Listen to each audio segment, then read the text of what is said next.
Alright, people, what it do? What it do? Welcome to Quest Group News Radio. I'm your host, Mr. D Quest.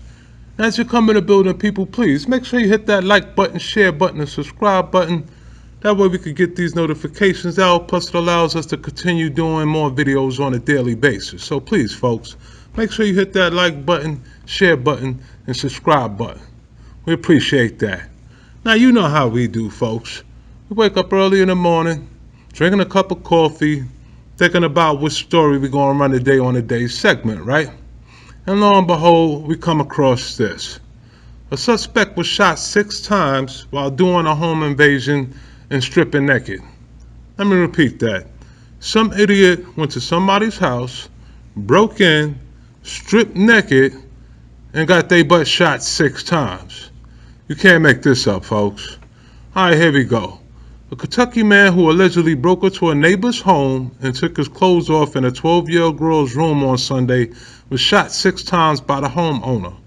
Now, according to arrest records, 38-year-old Donald Oliver broke into the residence through a window. Oliver then went into the homeowner's 12-year-old daughter's room, undressed, and while doing so, he dropped a small bag of heroin. Now, the girl's mother, Tina Burton, told television stations that her daughter was in bed when she heard a noise as Oliver was breaking into their home and began undressing. Now, the daughter then hid under the covers and texted her mother, who was in the next room. So according to the mother, Oliver then, wearing nothing but his underwear, went from the girl's bedroom to the kitchen. We encountered the mother's boyfriend, Ali Bracy, and a fight broke out. Now, during that struggle, Ali, the mother's boyfriend, became injured. So after yelling for help, Tina Burton, the mother, got a gun from her bedroom and handed it to her injured boyfriend, who then was able to get up and fire several rounds at Oliver, striking him multiple times. Now, during the medley, Oliver, which is the suspect, fled the home but was caught by police a short time later. Now, he was transported to the hospital with non-life-threatening injuries, and during his court appearance on Monday, Oliver was in a wheelchair as the judge noted a lengthy criminal record and set his bond at $50,000. Now, police say that the homeowner acted in self-defense and he will not face any charges. Okay, people, what's going on here? First of all, let's talk about this, all right? Now, it says here he was a neighbor. I'm like, hold on, how your neighbor break into your house, stripped butt naked, dropping bags of heroin, running around the house, in your kid's room, your baby girl's room, and he think this is okay? I'm like, wow, really, where do they do that at, man? What's going on with society nowadays? You obviously got a heroin problem. You obviously don't have a job if you break into somebody's house, or you're spending your paychecks pretty quickly, working 40 hours a week, and your whole weekly check is gone in an hour after buying heroin. I don't know, but what was the sense to do breaking into these people's houses? That's what I'm not understanding. And then stripping naked? It's like, all right, what was the motive here? That's kind of confusing to me right now. But anyway, all right, now let's give kudos because he went into the girl's bedroom and the girl hid under the covers. And as she hid under the covers, she was able to text her mother what was going on. So her mother was in the next bedroom, and if I'm not mistaken, received the text, and that's when everybody was alerted about the situation and things became hectic. So definitely kudos to the little girl. She didn't freeze up. She hid under the covers and she was able to send an important text. So that was definitely a good job on her part. All right. Now, another thing. Now, the guy, after stripping naked in the girl's room, okay, I don't know if he went to the kitchen to check and make sure to see if the coast was clear so he could head back to the girl's room. Or I don't even know if he even knew that it wasn't his house. You know how these people be. They out here tripping on these drugs, entering somebody's house. Oh, I thought it was my house. Yeah, whatever, dude, but it ain't your house. And, you know, that's why you shouldn't mess with drugs. So anyway, the guy strips in the girl's room. He strips down his clothes to his underwears. And then he heads to the kitchen, all right, where he ran into the mother's boyfriend, Ali. Now, Ali's there like, yo, dude, hold on. What you doing here? You know what I mean? Dude, get up out the house. You know what I mean? So I don't know if they knew each other because it said they was neighbors, but it also says that the guy lives like a block away. So you know, in certain cities, in certain towns, certain streets, a block away, yeah, you could consider that a neighbor because you're in a neighborhood, but I wouldn't consider that a neighbor because if I really see my actual neighbor that live right next door breaking in, we definitely gonna have a problem because I definitely got to see you every day. All right, so anyway, after he made it to the kitchen, only in his underwears, he ran into the boyfriend, Ali. Now, Ali's like, all right, what it do, fool? You know, get up out the house, you know? Which is understandable. So Ali really just wanted the guy to leave, but I guess the dude didn't want to leave, and that's when the fight broke out. Now, from the news reports, the fight, I guess dude got the upper hand. I guess Oliver happened to get the upper hand during the fight. Maybe he's a little bit bigger than Ali. Maybe he's a little bit stronger. But also, it was 2 in the morning, folks. So you know how it is at 2 in the morning. You half asleep, nodding off. You in the kitchen, kind of like just waking up, feeling a little hysterical, like, all right, what's going on? What's that noise? You know, maybe looking for your flashlight, maybe looking for whatever, you know. Maybe he was just in the kitchen at the time getting a snack. I don't know. But once Oliver stumbled across Ali, okay, that's when the fight broke out. Now, during the fight, Ali, which is the boyfriend, he got injured. I think his hand got injured during the fight, so he yelled out for help to his lady, which was the girl's mother, Tina. So Tina's like, all right, baby, hold on, I'm coming. So she went into the bedroom and pulled out the whammy, right? Y'all know what the whammy is, the gun. I don't know if it was a 45, 9, a 22, 38, 44 revolver. I don't know which kind of gun it was, but all I know is wifey ran into the room and she got the whammy and came back and was like, here you go, honey. So boom, Ali got the gun now, all right? The homeowner's boyfriend got the gun now. Now he got the upper hand, so he was able to get up and whap, whap, whap, whap, whap, whap. He fired 6 shots at Oliver, striking him multiple times. Now the thing is, Oliver, he got hit multiple times, right? But was still able to get up and run out the house, which he's real lucky. That's why I don't know what kind of gun it was. I don't know exactly where he was shot or exactly how many times. The news report said he was shot 6 times, so maybe some of them was bounced off a wall and hit him. I don't know. Maybe the gun was just small, where the 6 shots really didn't do much because he was able to get up and run. All right.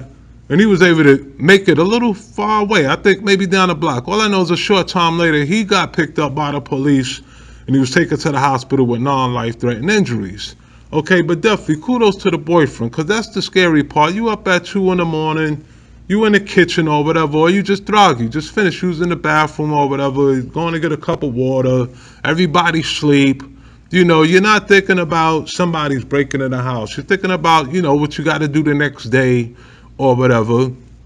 And next thing you know, some fool, some stranger come in naked, that's got to be real scary, you know what I mean? So shout out to those people for getting it done like that, and shout out to the wife for being able to run into the room and grabbing that gun. Now that's another thing, people. A lot of people like, wow, you know, I really don't want to own guns. Guns is dangerous, but sometimes you got to own that gun. Now I'm not saying you got to run around toting it, you know, in public everywhere you go, but at least keep something in the house just in case that 2, 3 in the morning come, you're disorientated, you're just waking up. By the time you even think about dialing the cops, okay, that person's already in the house. The 911 dispatch is trying to figure things out. So now you got to have that phone near you talking while this person is hell-bent on doing whatever they came in to do. All right, so you're trying to get your bearings straight. The 911 operator's trying to get you to give them as much information as possible. And this dude is coming through each room, checking rooms, trying to break in and not knowing. So always try to keep yourself a little protection in the house, preferably a gun, even if it's something small. Get your shot off at least. If something happens, he's got a blood trail going out the door where cops could find it, maybe check for DNA, matching into one of those DNA ancestry things or whatever. I don't know. But all I know is the gun did help in this situation. Now, this isn't a gun show, but in this certain case, I felt that it was definitely a good way to shout out, you know, people do need to protect themselves in their house. So that's definitely that. Now, it said that he got a $50,000 bond. So I guess the judge felt that, you know, he had a lengthy criminal history, and the judge gave Oliver a $50,000 bond. Okay, now I don't know if he needs the whole 50,000 or if he only needs 10% of that, which is what, 5,000 or something like that. But if he only needs 10%, then that's kind of low, because you going in people's houses. If you already got a criminal history and you going in people's houses, stripping down naked into their kids' rooms, shots is being fired. It's like, this is a serious situation, you know? What if that girl was home by herself? What would Oliver have done then? And that's the question the judge should have asked. So I don't know if the judge thought Oliver maybe was just tripping off drugs and it was kind of, but it's like, nah, folks, that don't rock with me, because if that girl was by herself or if the mother was by herself, no guns in the house, you know, you got elderly people that lives by themselves where they can barely get out the bed. So what if Oliver came through that person's house? What would Oliver have done then? And that's the question the judge should have been asking. And just because he got shot at 6 times, shot 6 times, shot at 6 times, that don't mean nothing. The judge should have been like, listen, man, we're going to set you up with a $500,000 bond, you know, and that way you really need some money to get out. And if you can't, you're going to sit in here into the trial and into the sentencing time. So, but definitely shout out to the family for getting it done. Now, y'all know how we do, people. We ran through the story. Now we're going to go and take some questions and comments off the internet, usually through Facebook. We go through questions and comments. We gather up a couple of questions and comments, and we post them here, and then we answer them. Now, usually I have my wife take care of that, so I'm running through the questions the first time as you running through them. All right, so here we go. Hi, Quest, was the little girl assaulted? Thanks, Mom, for the question. To tell you the truth, I don't know if the little girl was assaulted, but I don't think so, because the way the story went, she had texted her mother, and then the guy left the bedroom to go towards the kitchen. So it didn't say, the mother seemed pretty happy that the situation did play out the way it did, where everybody was wound up safe. So I don't think the little girl was assaulted physically or sexually. So that's definitely a good thing. She definitely deserves a kudos, a pat on the back for doing what she did. She hid, she texted, and she did what she could do in that situation with that dude right in the room. I don't even know if he knew she was underneath the covers, or I don't even know if he knew she was underneath the covers, but he planned on scoping out the house before going back in the room. So I don't even know that part, but definitely, I don't think the girl was assaulted. Thanks a lot.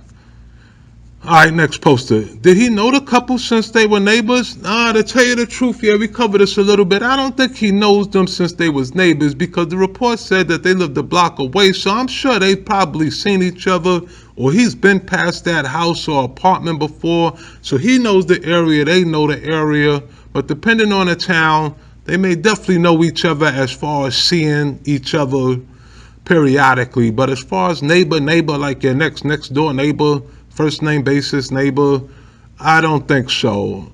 You even got some towns where your neighbor is considered living a mile away, you know. But in this case, I think he was just from the neighborhood about a block or so away. So, and that's the thing. That's another thing the judge need to ask. Like, hey, do y'all know each other? Like, does he know y'all? You know, does he think y'all keep money in the house? Like, why did he really pick this house? Which is the part that I'm still tripping on, but I guess it's going to play out in court. He's probably going to downplay it as I was high on drugs and things like that. So, okay, next question. Hi, Quest, what was his motive for doing this? Yeah, we was just talking about that, sis. And the thing is, I don't know what the motive is. Like I said, he had a bag of heroin on him. And usually heroin addicts, either they break into your house, it's usually for money, right? But this dude's breaking in, stripping down naked, you know, which is kind of like, that's usually something do when they're on other drugs or when they're planning a sexual assault. So I'm not sure what the motive is. I'm not sure if maybe the dude was disorientated and thought it was his own house and was stripping his clothes thinking he was going to go to sleep, or what. You know, that's kind of the weird part. Maybe the judge thought about it, you know, but like I said, he could have went to that kitchen to make sure the coast was clear, and he could have went back to that girl's room. So maybe that guy lives with somebody and he's usually locked out of the house. You know, that happens, a similar house. You're disorientated off of drugs. Your mom or dad is always locking the windows, locking the doors, so you're always sneaking through the windows trying to get back in. There's been cases in the news like that as well, so I can't say for sure, but if anybody has a daughter, the first thing you're going to think is, wow, that, or even a son, the first thing you're going to think is, wow, that person came in and then he stripped naked, so this was sexually motivated in their eyes at least, and it'd be in anybody's eyes for the most part. So let's not do too much thinking. I'd rather call it a sexual assault motive and put him on some type of list. That way we covered our bases instead of acting like, oh, it was just a mistaken household, he was high off drugs. Nah, let's put him down on that sex registry list as well for stripping naked in front of a 12-year-old girl in a room. Okay, next question. High Quest, he should leave them drugs alone. Definitely. I think everybody should leave them drugs alone. If it's got you doing stuff like that, you're working 80 hours a week, 40 hours a week, you're spending your money in 2 seconds all on drugs, everything's gone. That's one. Then you're in situations where you got people stripping naked, going into people's houses, or they burglarizing stores, doing robberies, risking 5-10 years in jail just for some drugs that's going to make you feel good for an hour or two. Then once that's gone, then you need another fix. So definitely. So I know people say, well, I can handle my drugs. Yeah, everybody can handle their drugs until they can't. So, yeah, it's definitely time for him and others to leave them drugs alone. All right, last question. Hi, Quest. I just want to say kudos to the mom and boyfriend. Yeah, definitely shout out to the mom and boyfriend once again. And I'm glad everything worked out good for them. I'm glad the mother, boyfriend, and daughter came out unscathed. And hopefully this guy gets what he deserves. And hopefully he gets put on one of those sex registry offender lists. That way we know who this dude is, if he's running around breaking in people and stripping butt naked. But anyway, that's our show right now. Now don't forget, we got plenty of videos already uploaded. We got tons of more videos that's coming in on a daily basis. So make sure you hit that like button, share button, subscribe button, and definitely God bless these people for getting out this situation okay. And I want y'all to stay safe. And everybody, I guess we catch up later on today when we cover another news topics. Much love, people. One.